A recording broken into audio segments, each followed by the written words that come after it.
Amazing. You beat me to it. We had some collectors there, which is amazing. I mean, if collectors already come, they saw it, I think maybe some days ago and came back, they wanted to meet us, and we sold a lot of pieces. Yeah. That's a good question. We're asked that question all the time in terms of how we came up with this whole concept. One night she came home, she's like, I know, we'll match the words that we find on dictionary pages to, you're on camera, my goodness. To match the words to the dictionary pages to the artwork that we could create. But at that time, in terms of our art, it was completely in its infancy about 4 years ago. And it started with simple butterflies and birds. And I looked at Misha and I was like, you didn't want to do it. No, I'm not doing butterflies and birds. I didn't come from that world. Yeah, I had the idea actually, and I said, this is what we do. He didn't want to do it. I went to a second-hand store, and it was really meant to be that they had a vintage dictionary book all fallen apart, and I bought it, and I took a page, and I put a butterfly on there, and then I had a gold frame, put it in the frame, and I texted him the image because you have been in an audition or something. Yeah. And I said, this is what we do. So he comes home, he's like, it doesn't look so bad, but if we do it my way, of course. Yeah, but I still don't want to do it. And after about 3 weeks of keeping after me that way, she got super mad and she basically threatened. I actually said, I will do it by myself and I'm not sharing the money or I'll leave you. And I made her agree that if we were going to do this together, that all the concepts were inside my head that I was used to art-wise. For 30-some plus years, that we would have to be able to connect with those type of art pieces as well. And that's when we really found that we had something. Then we did our first open air market of the product that we're doing, and just a few simple originals in San Diego and La Jolla 4 years ago. And we had a nice little showing for what we call a good little showing to do it at an open air market with flowers and beef jerky and what have you. And then we went to the Rose Bowl in Los Angeles a week later, and it was insane. There have been lines outside the tent. Yeah, there were lines outside the tent to get in just to buy the art prints People of what really we were doing. stand in line to just flip through the bins and find the print, like when you're in a record store. And she wouldn't help me. It was amazing. So I had my jewelry booth next to it. Nobody came bought my jewelry.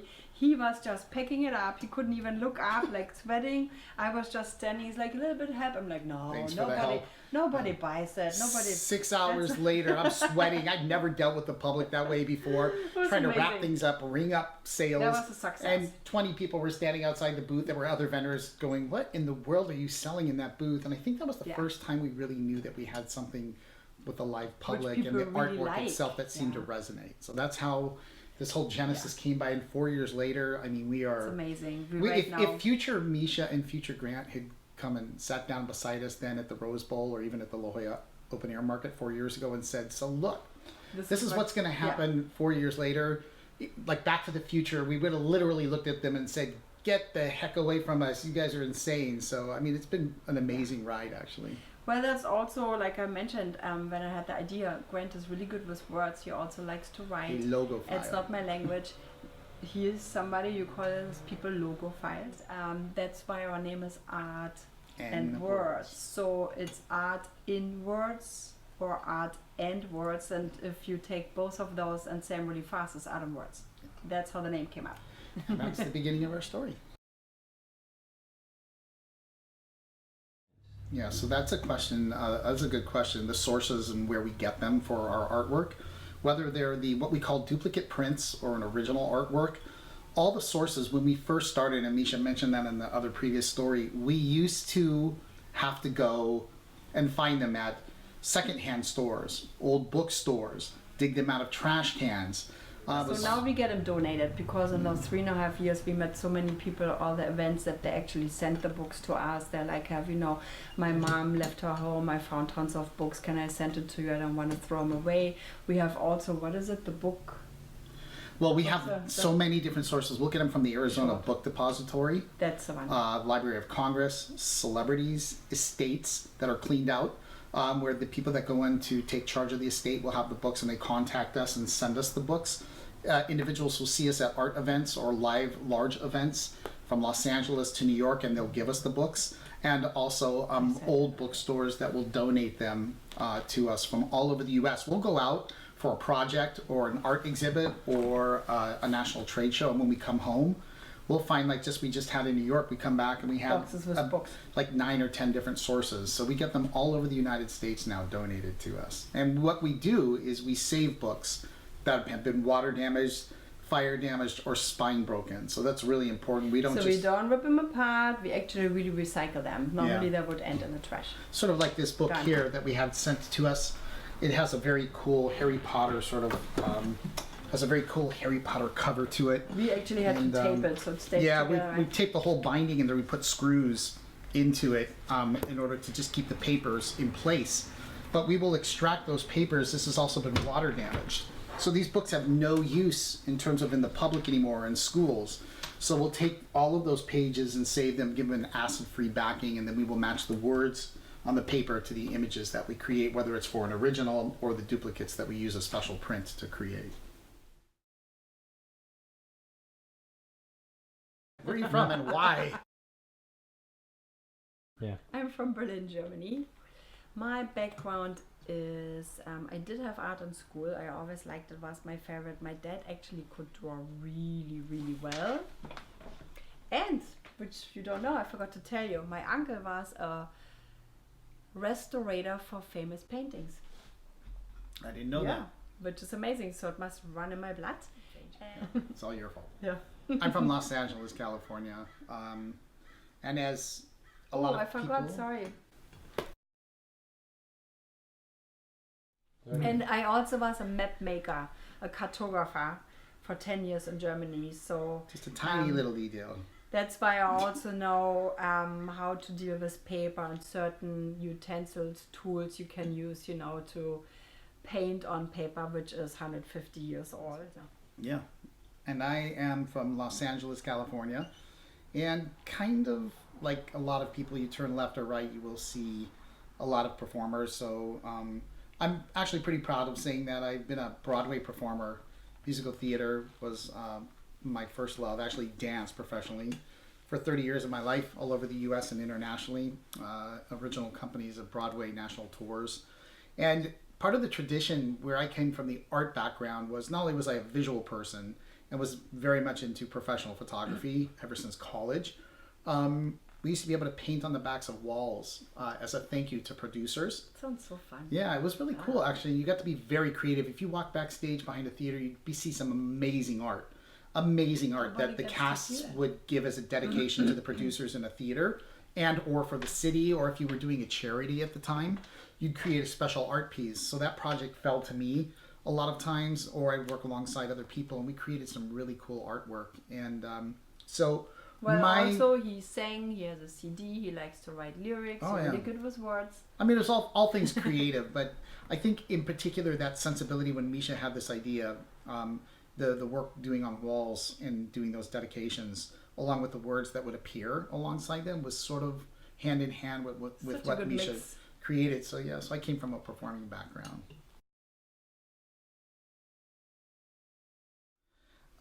In terms of who does what for the art pieces, we will be asked this a lot.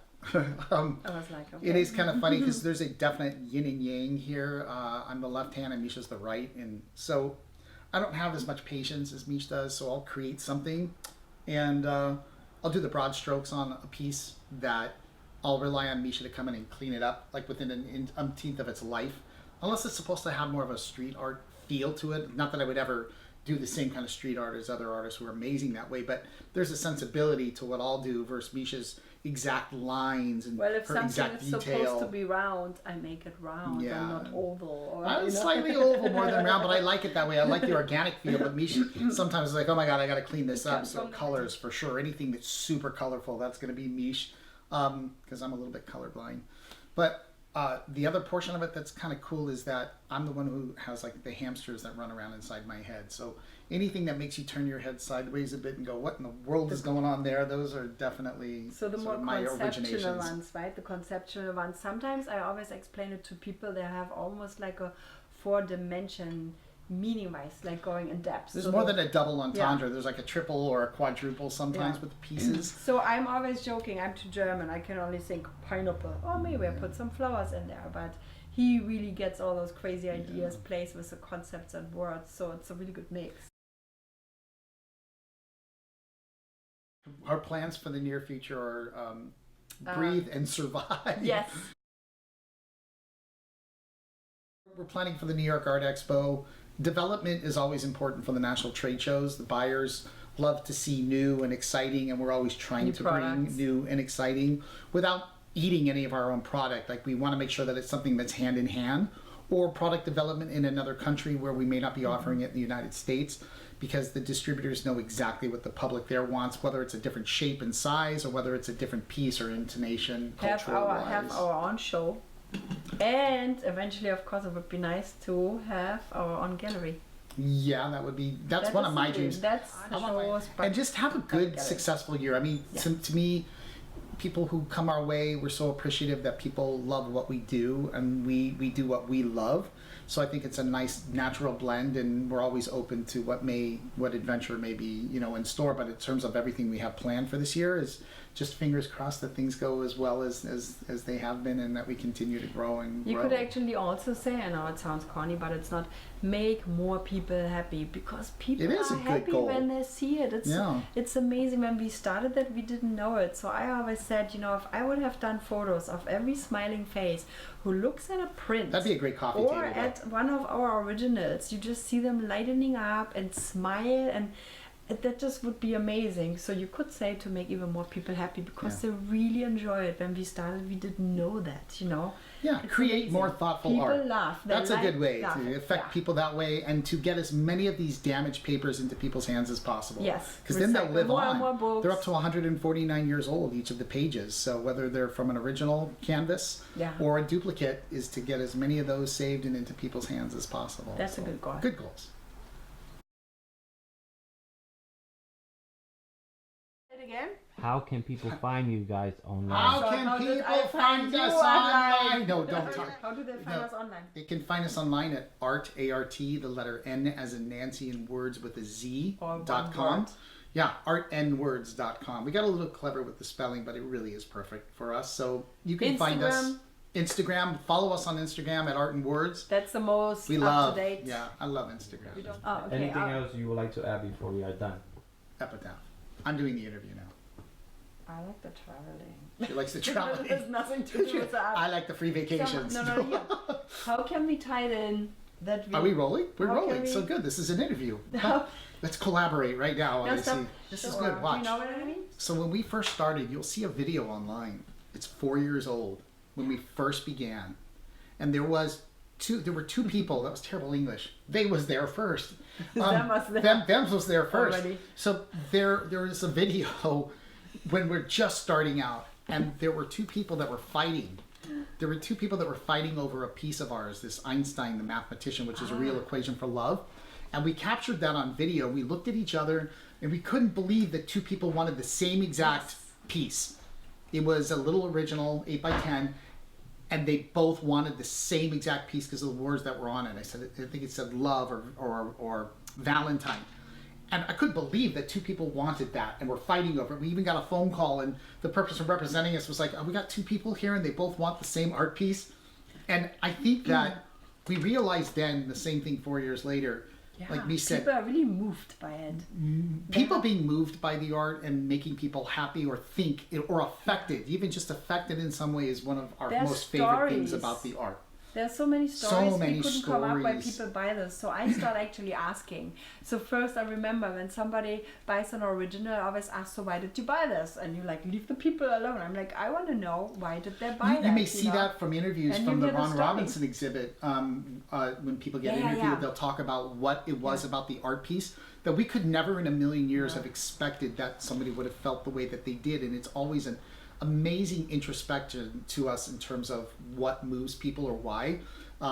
So we could literally build Write a a book book about it about already, the yeah. stories of why somebody purchased, again, whether it was an original or whether it was a duplicate, and it's incredible. So what do you like the most about what we're doing? I think my favorite thing is that we get to be together We can all do the time, something and we get to together. create, and that's not something that everybody gets to say. So I think That's we're lucky. amazing. That's about it. That's Hey, thank you for having me. Well, yeah, thank you, and we appreciate it. So thanks for taking the time to find out a little bit about us. thank you. Action. But where else? Action.